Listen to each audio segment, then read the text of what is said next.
யாக்கோபை போல் போகும் பாதையில் பொழுது பட்டு ராவில் இருள் வந்து மூடிட துக்கத்தால் நான் கல்லில் சாய்ந்து தூங்கினாலும்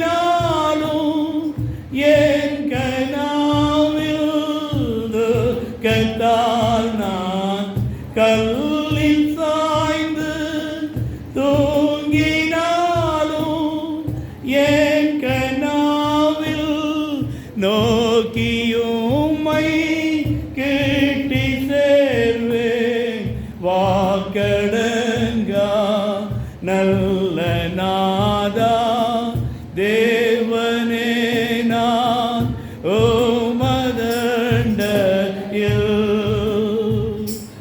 ஏனோ நெருங்கி சேர்வதே ஆவல் பூமியில் பருத்து கேரும் படிகள் போலவே என் பாதை தோன்ற பண்ணுமையா என்ற தேவனே கிருபையாக நீர் எனக்கு தருவதெல்லாம் ஓமரண்டை கிருபையாக நீர் எனக்கு தருவதெல்லாம் ஓமரண்டை அருமையாய நையழைக்கும் அன்பின் தூத ராக செய்யும் தேவனே நான் ஓமதண்டையில் ஏனோ நெருங்கி சேர்வதே ஆவல் பூமியில். மார்க்கு 16வது அதிகாரம் 3வது வசனம்.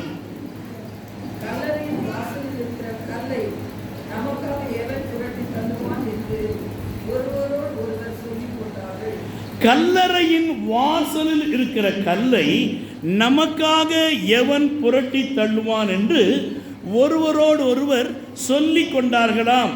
தேவனுடைய பிள்ளைகளே, ஆண்டவராகிய இயேசு கிறிஸ்து மரித்து உயிர்த்தெழுந்த பின்பதாக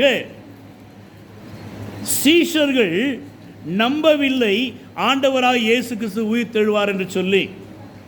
ஆனால் பிரதான ஆசாரியரும் பரிசேயரும் அந்த நாட்களிலே ஆண்டவராகிய இயேசு கிறிஸ்து உயிர்த்தெழுவார் என்று நம்பினபடினாலே பிலாத்துவிடத்தில் போய் சொல்லுகிறார்கள், அந்த கல்லறைக்கு முத்திரை வைக்க வேண்டும் என்று சொல்லி, அரசாங்க முத்திரை இட வேண்டும் என்று சொல்லி அங்கு சொன்னபடியினாலே அதை காவல் காத்தார்கள். ஆனால் சீஷர்களோ நம்பவில்லை, விசுவாசிக்கவில்லை.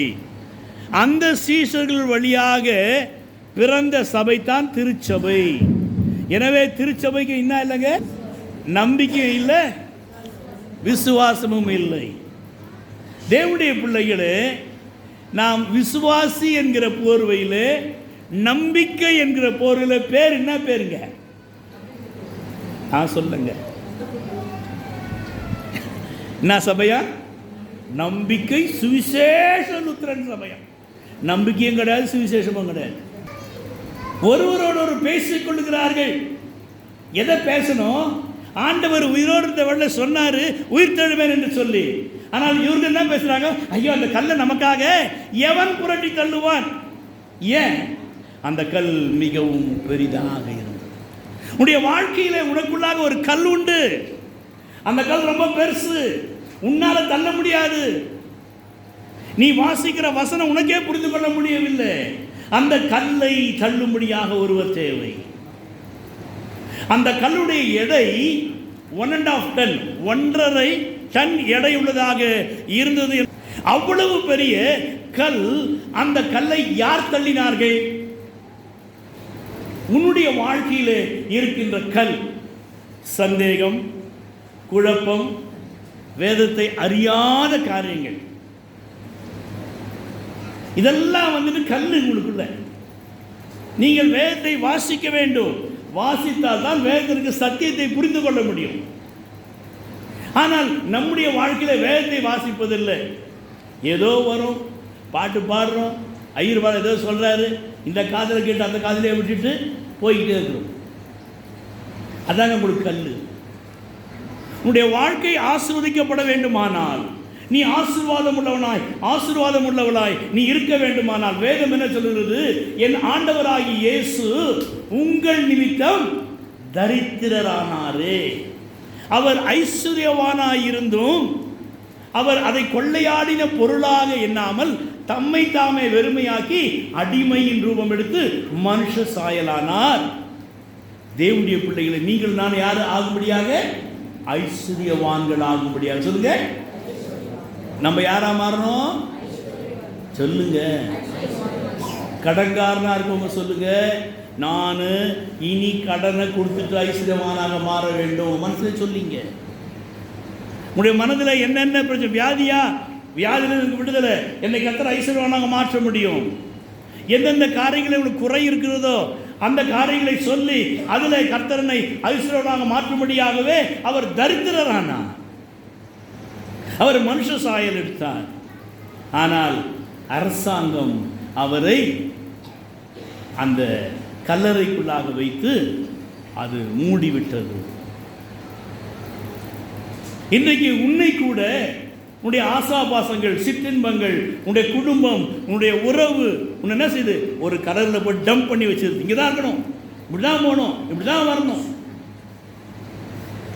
ஆனால் என் ஆண்டவராகிய உயிர்த்தெழுதல் உன்னை ஒரு நாளும் தடுக்க முடியாது. என்னுடைய பிள்ளைங்க, யார் உனக்கு தடையாக இருந்தாலும் கர்த்தர் அதை படியாக மாற்றப்பட வல்லவராக இருக்கிறார். அதுதான் உயிர்த்தெழுதல். That is the message of the resurrection. இந்த கல்லை குறித்து 3 விதமான கற்கள் இந்த பகுதியை நாம் வாசிக்க பார்க்கின்றோம். முதலாவது த ரிசர்வ்டு ஸ்டோன், பாதுகாக்கப்பட்ட கல். இரண்டாவதாக த ரிஜிஸ்டர்ட் ஸ்டோன், அது அரசாங்கத்தினாலே முத்திரையிடப்பட்டது. மூன்றாவதாக ரோல்டட் ஸ்டோன், அது தள்ளப்பட்ட கல். எனவே முதலாவது ரிசர்வ்டு ஸ்டோன், அது பாதுகாக்கப்பட்ட கல். இது என் புள்ள, இது யாருங்க? நான் ரொம்ப கஷ்டப்பட்டு பெத்த புள்ள, அதனால நான் எப்படி வளர்ப்பேன்? செல்லமா, கஷ்டமே காமிக்க மாட்டோம். உங்க பிள்ளைங்களுக்கு நீங்க கஷ்டத்தை காமிக்கிறேன்னா அவங்கள நீங்க கெட்ட வழியில் நடத்துகிறீர்கள்.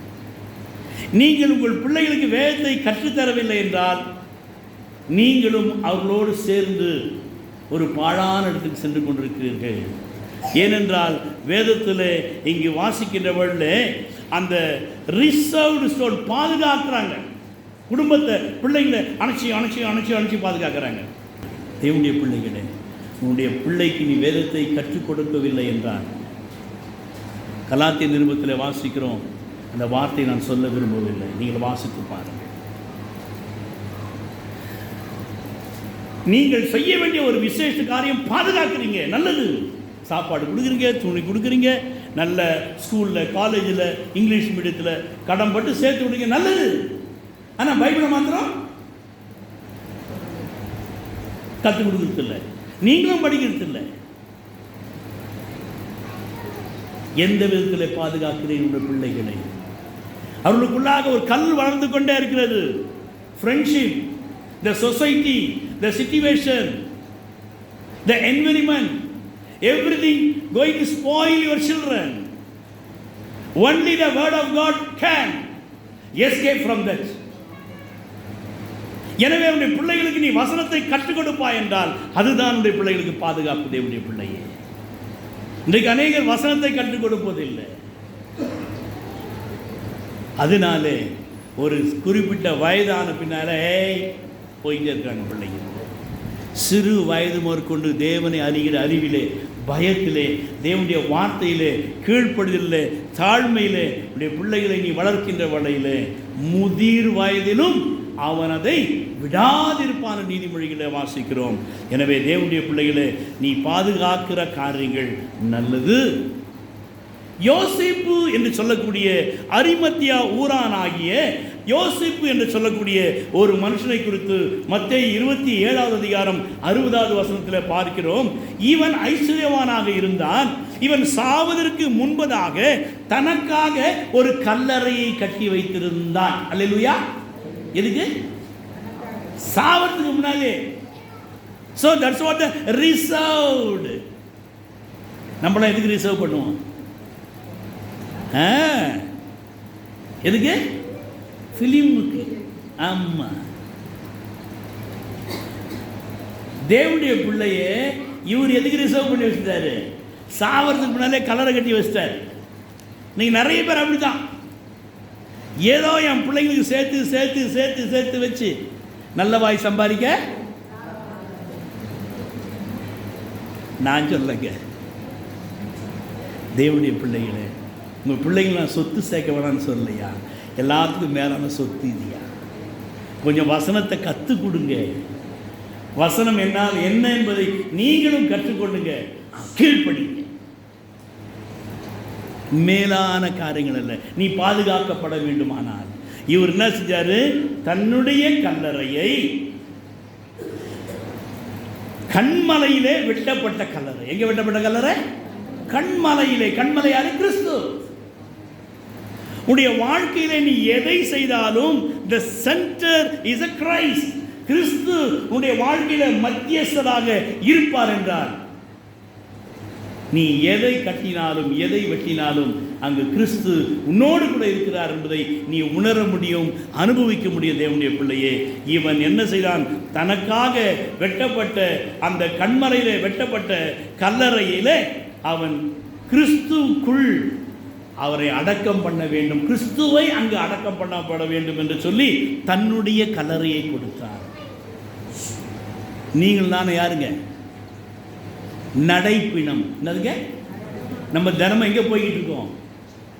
Walk walk walk walk to the cemetery. எங்க?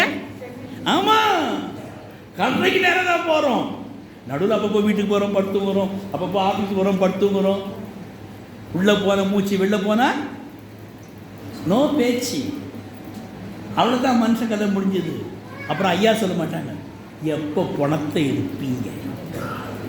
உள்ளே இருக்கிற வரைக்கும் தான் ஐயா, ஆண்டி, அம்மா, பாஸ்டர், சிஸ்டர், பிரதர், அங்கிள், அத்தை, சித்தி எல்லாமே. அப்புறம் இந்த பணத்தை எப்போ எடுப்பீங்க? நாசம் போய் வந்துருச்சு. தேவனுடைய பிள்ளையே, உன்னுடைய வாழ்க்கையில் உன் சரீரம் என்பது ஒரு கல்லறை. இந்த கல்லறைக்குள்ளாக கிறிஸ்துவை நீ உள்ளே வைக்கின்ற வேளையிலே, கிறிஸ்துவை வைத்து உன் கல்லறையிலே பாதுகாக்கின்ற வேளையிலே, உலகத்தில் இருந்து நீ உன்னை வெட்டி எடு. கிறிஸ்துவை உனக்குள்ளாக வை. அவர் உன்னிலே அவர் அடக்கம் பண்ணப்பட வேண்டும். அவர் உன்னிலே அடக்கம் பண்ணப்பட்டால் தான் உன்னிலே இருந்து உயிர்த்தெழுவார். ஆமென். உன்னிலே அவர் முதலாவது அடக்கம் பண்ணப்பட வேண்டும். He must be buried in you.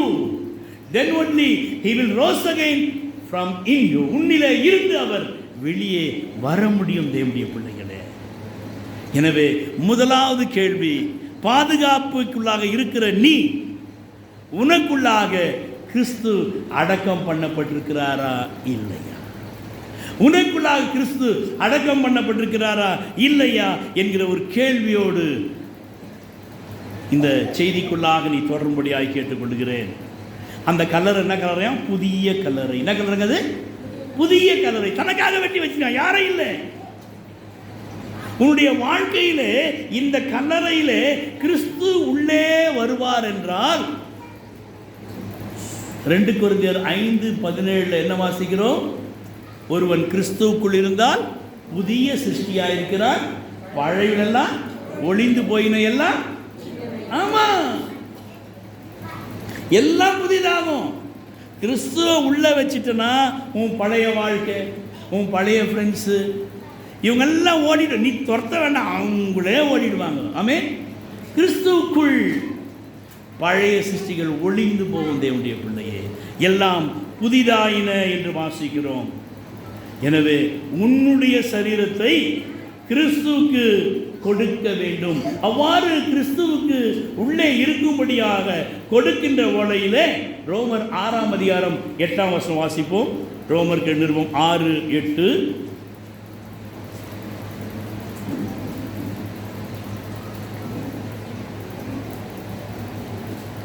ரோமர் 6:8.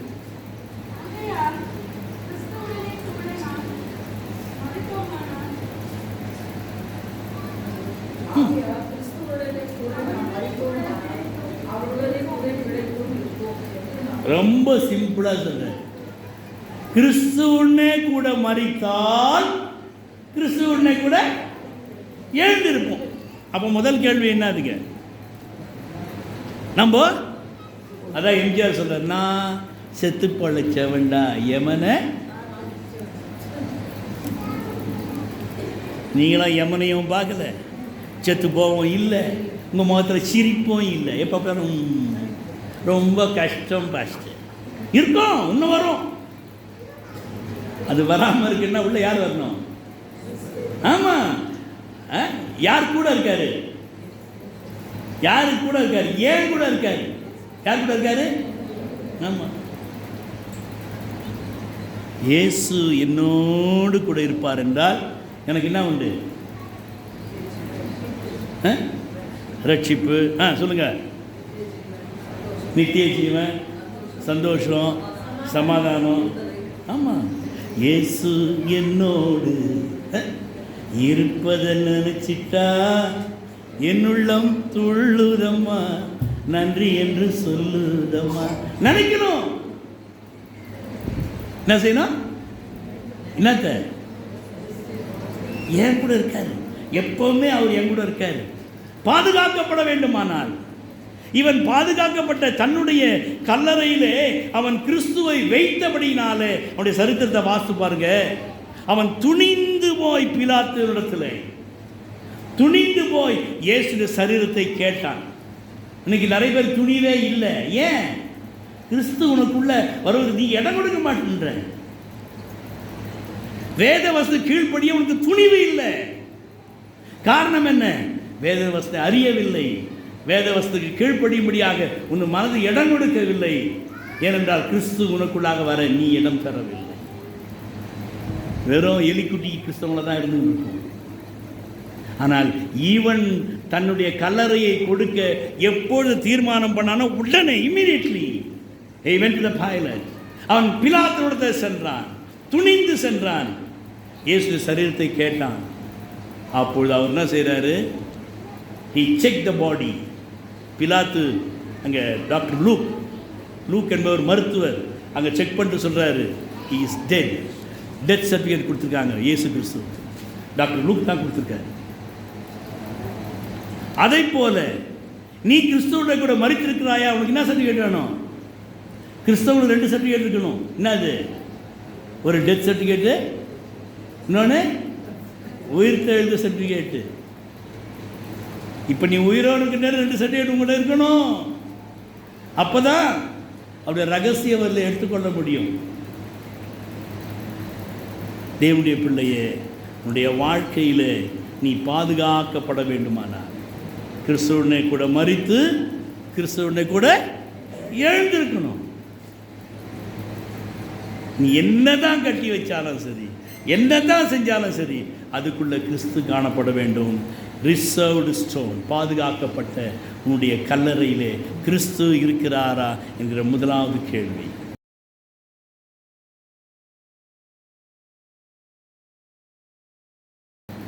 இரண்டாவதாக ரிஜிஸ்டர் ஸ்டோன், முத்திரை இடப்பட்டு பதிவு செய்யப்பட்டது. இன்றைய கவர்மெண்ட்ல ஒரு ரிஜிஸ்டர் உண்டு. கர்த்தராகிய இயேசு கிறிஸ்துவின் கல்லறை முத்திரை போட்டு சீல்டு கவர்மெண்ட் லெட்ஜர்ல உண்டு. தேவனுடைய பிள்ளையே, மத்தேயு 27:63 அங்கு பிரதான ஆசாரியரும் பரிசேயரும் பிலாத்துள்ள போய் சொல்றாங்க, எங்களுக்கு ஞாபகம் இருக்குங்க. என்ன இருக்குது எனக்கு? ஆமா, இந்த எத்தை 3 நாள் உயிரோடு எழுந்திருப்பான் என்று அவன் சொன்னது எங்களுக்கு ஞாபகம் இருக்கிறது. எனவே அந்த கல்லறைக்கு முத்திரை போட்டு காவல் வைத்து பத்திரப்படுத்தினார்களாம் போர் சேவரில் கொண்டு. பிலாத்து சொல்றான், ஏய் எவ்வளோ நான் பத்திரப்படுத்துறா? ஏன்? அவனுக்குள்ள நம்பிக்கை விசுவாசம் இருக்குது, இவர் தான் ரட்சகர், இவர் உயிர்கட போகிறார். தேவனுடைய பிள்ளையே, உனக்குள்ள விசுவாச நம்பிக்கை இல்லைனாலும் உன்னிலே உன்னை நடத்துகிற ஒரு பிலாத்து உன்னை நிச்சயமாக அந்த விசுவாசக்குள்ளாக நம்பிக்கையாக வழி நடத்துவான்.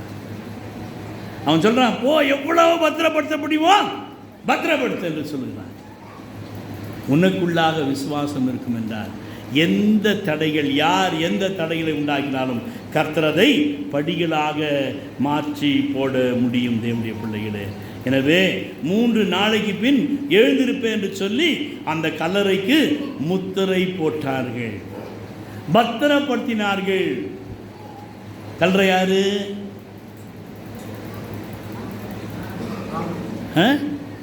கல்லறை யாரு? நான். உன்னை யார் பத்திரப்படுத்துறது? உங்க அப்பா அம்மா. ஏய் அங்க ஓடாது, ஏய் இங்க போடாது, ஏய் இப்படி செய்யாது, ஏய் அப்படி செய்யாது. பத்திரப்படுத்துறாங்க. சண்டே ஸ்கூலுக்கோ யூத் மீட்டிங் அனுப்ப மாட்டாங்க, அதுவும் பத்திரமா. ஆனால் வெயில் இருக்குது, அவங்க வெயிலில் உட்காடுறாங்க. எல்லாம் வட இந்தியா வந்து பாருங்க, 2000 பேர், மரமும் இல்லை மண்ணாங்கட்டியும் இல்லை, அப்படியே வெயிலில் உட்காந்துருவாங்க. 2000 3000 பேர்.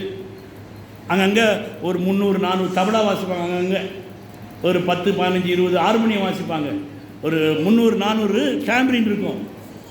ஸ்துதி கருங்கே ஸ்துதி கருங்கே பாடிட்டு இருப்பாங்க. தேவனுடைய பிள்ளையே, நீ கிறிஸ்துவை இயேசுவை நேசிக்கிறாய். கல்வாரியிலே உனக்காக ரத்தம் சிந்தினவர், அந்த அன்பை ருசித்தவர். நீயும் நான் ருசித்தவராய் இருப்போம் என்றால் அந்த ஆதிவாசிகள் ருசித்தபடினாலே இன்றைக்கும் அவர்கள் சந்தோஷமாக 1 கிலோமீட்டர் 2 கிலோமீட்டர் இல்லைங்க, 7 கிலோமீட்டர் நடந்து வராங்க.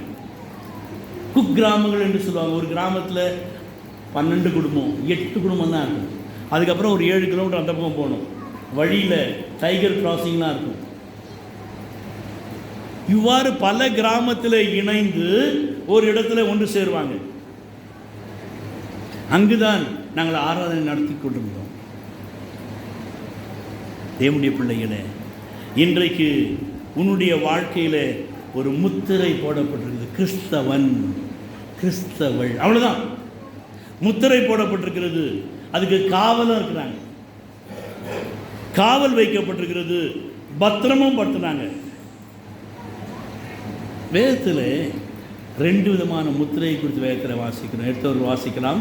எசேக்கியேல் 9ஆம் அதிகாரம் 4வது வசனம். The book of Ezekiel chapter 9 word number 4. 9:4. எசேக்கியேல், எரேமியா, அடுத்தது எசேக்கியேல் எரேமியா 9:4.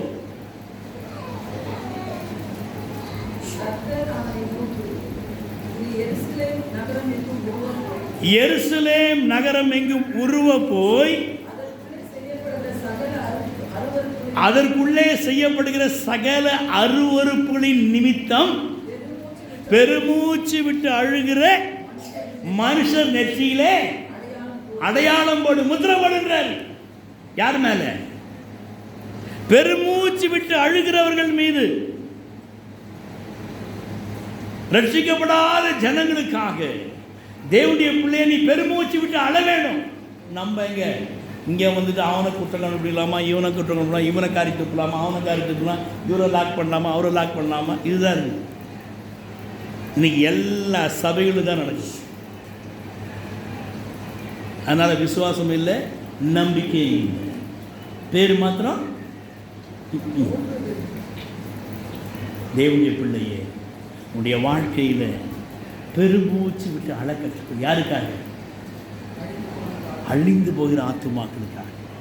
மந்தையில் சேரா ஆடுகளே, எங்கிலும் கோடி கோடி உண்டே, சிந்தையில் ஆன்ம பாரம் கொண்டே, தேடுவோம் வாரீர் திருச்சபையே. மந்தையில் சேரா ஆடுகளே, காடுகளில் பல நாடுகளில் என் ஜனம் சிதறுண்டு சாகுவதா, காடுகளில் பல நாடுகளில் என் ஜனம் சிதறுண்டு சாகுவதா, பாடுபட்டேன் அதற்காகவுமே, தேடுவோர் யார் என் ஆடுகளை, மந்தையில் சேரா ஆடுகளே. தேவனுடைய பிள்ளையே, காடுகளிலே பல நாடுகளிலே அநேகர் சிதறப்பட்டிருக்கிறார்கள். இங்க நம்ம அழகா ஃபேமிலிக்குள்ள உட்கார்ந்துக்கணும், நல்ல கர்த்தருடைய வார்த்தை கேட்கிறோம், ஒரு முத்திரை போட்டு உட்கார்ந்து இருக்கோம். இந்த முத்திரை உடைக்கப்பட வேண்டும். தேவனுடைய பிள்ளையை பக்தன் கேட்கின்றான், பிள்ளையை கொடுப்பாயா இல்லை உன்னையே தருவாயா, பிள்ளையை கொடுப்பாயா இல்லை உன்னையே தருவாயா, உன் ஜெபம் தாங்குமோ உன் பொருள் வருமோ, உன் பொருள் தாங்குமோ உன் பணம் வருமோ, உன்னதர் கேட்கிறாரே உன்னிடம் உன்னதர் கேட்கின்றாரே, இல்லங்கள் இல்லங்கள் யாவிலும் யாவிலும் உள்ளங்கள் உள்ளங்கள் உண்டல்லோ உண்டல்லோ, மாசு நீங்கா உள்ளம் அமைதியாயில்லை, இயேசுதான் தேவையல்லோ, அதற்கு இயேசுதான் தேவையல்லோ. இயேசுடைய உனக்கு தேவை. தேவனுடைய பிள்ளையே, உன்னுடைய கல்லறை பாதுகாக்கப்பட வேண்டுமானால் உள்ளே இயேசு வேண்டும். நீ முத்திரையிடப்பட்ட ஒரு பரிசுத்தவானாக மனவாட்டியாக நீ மாற வேண்டுமானால் நீ அழுது பெருமூச்சு விட்டு அழுது ஜெபிக்கிறவனாக ஜெபிக்கிறவனாக ஜெபிக்கிற சபையாக இந்த சபை விசுவாசிகள் நீங்கள் மாற வேண்டும். தேவனுடைய பிள்ளை, கர்த்தர் உங்களிலே அந்த உயிர்த்தெழுந்த அதைத்தான் எதிர்பார்க்கிறார். இதெல்லாம் நாங்கள் செய்ய முடியாதுங்க. we are like that. நாங்கள் இப்படிதான் இருப்போம். No problem. Revelation chapter 13 word number 16, மிருகத்தின் முத்திரை. என்ன முத்திரைங்க? ரெடியா இருக்குது. 666 ரெடியா இருக்குது. இன்றைக்கு நீ அழும்படியாக, இன்றைக்கு நீ முழங்கால் படியிட்டு உன்னுடைய தேசத்திற்காக, உன்னுடைய ஜனங்களுக்காக, எலெக்ஷனுக்காக நீ அழுது ஜெபிக்கவில்லை என்றால் வெரி சூன் முத்திரை ரெடியா இருக்கு. அங்கே ஒரு முத்திரை இருக்குது. அதை நெற்றிகளிலோ கைகளில் தான் எழுத முடியும். அப்போ தான் உனக்கு ரேஷன். இப்போ இருக்க ஏடிஎம் கார்டு எல்லா கார்டும் போயிடும். அப்புறம் நீ அங்கே போயிட்டு இப்படி நிற்கிற, கை வச்சோடனே அதில் தெரியும் அங்கே 666 போப்பா சாப்பாடு உண்டு. எல்லாம் போய் நிற்கணும். இங்கே 666 போப்பா உனக்கு ட்ரெஸ் எடுத்துக்கோ. No cash, no cash transfer. Only go can eat, take any dress, you have to work hard. இப்போ 7 மணி நேரம்னா அப்போ 15 மணி நேரம் வேலை தருவோம் அந்தி கிறிஸ்துவ காலத்தில். இதற்கெல்லாம் நாம் தப்ப வேண்டுமானால் இன்றைக்கே நீ முத்திரை போடப்பட்டவனாக நீ உன்னுடைய சபைக்காக, உனக்காக, உன்னுடைய ஜனங்களுக்காக நீ அழுது ஜெபிக்க வேண்டும். என்னுடைய பிள்ளையே, அதே வெளிப்பாடு 14:1 வாசிக்கின்ற வேளையிலே பிதாவின் நாமம் எழுதப்பட்ட 1,44,000 பேர் நிற்க கண்டேன். பிதாவின் நாமம் உன்னுடைய நெற்றியிலே எழுதப்பட வேண்டுமானால் நீ பெருமூச்சு விட்டு அழுது கண்ணீர் விட்டு உன்னுடைய ஜனங்களுக்காக, உன்னுடைய தேசத்திற்காக, எஸ்தரை போல, மொர்தெகாயை போல, யூத ஜனங்களை போல நீ அழுது ஜெபிக்க வேண்டும். தேவனுடைய பிள்ளையே, the rolled stone, அது உருட்டப்பட்டதா அது தள்ளப்பட்டதா? 2 கேள்வி. 1.5 டன் கல் உருட்டுறதுனா எங்கேருந்து விட்டுறது? வெளியிலேருந்து ஊற்றுவாங்க. வெளியில் என்ன செய்வாங்க? அப்படியே உருட்டி தள்ளுறது. தள்ளுறதுனா உள்ள இருந்து தள்ளுறது. இதான் ரெண்டு வித்தியாசம். இன்னைக்கு சபையில் என்ன செய்யறான்? ஒருத்தனை உருட்டிக்கிறான். நீ இவனை உருட்டு, நான் அவனை உருட்டு, வெளியிலேருந்து இப்படியே உருட்டிக்கிட்டு இருக்கோம். உள்ள இருக்க ஒரு வெளில வரவே மாட்டார். ஏன்னா இங்கே உருட்டுறவன் அங்கேருந்து அப்படி தள்ளுவான். இப்படி தான் உருட்டுங்கன்னே இருக்கும். ஆனால் தேவனுடைய பிள்ளையே, என் ஆண்டவர் உடைய இருதயத்தில் நீ அவரை இடம் கொடுப்பா என்றால் அவர் உள்ள வந்துட்டாரோ அவர் என்ன செய்வார்? அப்படியே ஒரு தள்ளுவார். ஆமே. எந்த பிரச்சனை, எந்த போராட்டம், எந்த ப்ராப்ளம், அவர் உள்ள இருக்காரு. பேதுரு சிறைச்சாலையிலே நித்திரை செய்து கொண்டிருந்தான். எப்படி?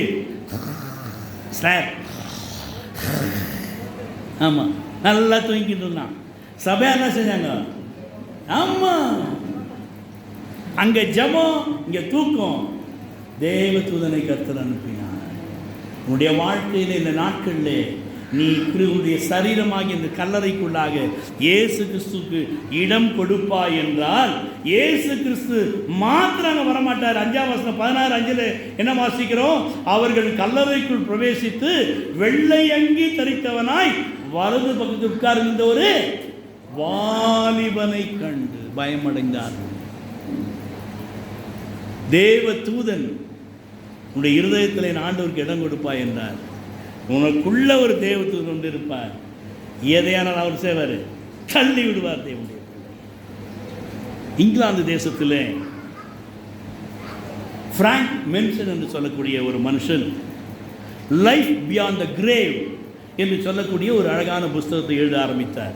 அவர் ஒரு ஏத்திஸ்ட், கடவுள் இல்லை என்று சொல்லுகிறவர். இதற்காக இந்த வேதத்தை அவர் முழுதுமாய் படிக்க ஆரம்பித்தார். அவர் படித்து முடிக்கின்ற வேளையிலே அவர் ஆண்டவராய் இயேசுவை தன் சொந்த ரட்சகராக ஏற்றுக்கொண்டு அந்த புஸ்தகத்துக்கு இப்படி பெயர் வைத்திருக்கிறார், ஹூ மூவ் தி ஸ்டோன், அந்த கல்லை தள்ளினது யார் என்று சொல். தேவனுடைய பிள்ளையே, நீ எதற்காக வேதம் வாசிக்கிறாய்? வாசிக்கிறியா இல்லையா? குற்றம் கண்டுபிடிப்பதற்காக வேதம் வாசிப்பாய் என்றால் உன்னை காட்டிலும் பரிதபிக்கக்கூடிய மனுஷன் யாரும் இல்லை. நான் வேதமே வாசிக்கிறதில்லைன்னா உன்னுடைய வாழ்க்கை பாதுகாக்கப்படவில்லை. தேவனுடைய பிள்ளை, அது ஏதோ உலக பிரகாரம் ஒரு முத்திரைக்குள்ளாக ஒரு குடும்பத்துக்குள்ளாக காணப்படுகிறது. ஆனால் எப்பொழுது அது தள்ளப்பட வேண்டுமோ நீ அவருக்கு இடம் கொடுப்பாய் என்றால் அவர் உனக்குள்ளாக வருவார். என்றால் அவர் உனக்குள்ளாக இருந்து அந்த கல்லை தள்ளி, எபேசியர் 2:7 என்ன வாசிக்கிறோம்?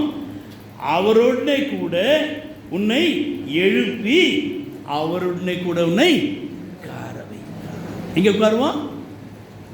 இயேசுவோடு கூட உயர்ந்த ஸ்தலத்தில், உயர்ந்த இடத்துல உன்னையும் என்னையும் அவர் உட்கார வைக்க போகிறார். தேவனுடைய பிள்ளை, எப்பொழுது இந்த சரீரமான கலரைக்குள்ளாக இயேசுவுக்கு இடம் கொடுத்து, அவருடைய மரணத்துக்கு இடம் கொடுத்து, அவருடைய உயிர்த்தெழுதலுக்கு அனுபவத்துள்ளாய் நீ கடந்து வருவாய் என்றால், தேவனுடைய பிள்ளையே, உனக்கு எந்த பிரச்சனையானாலும் அவர் தள்ளி விடுவார்.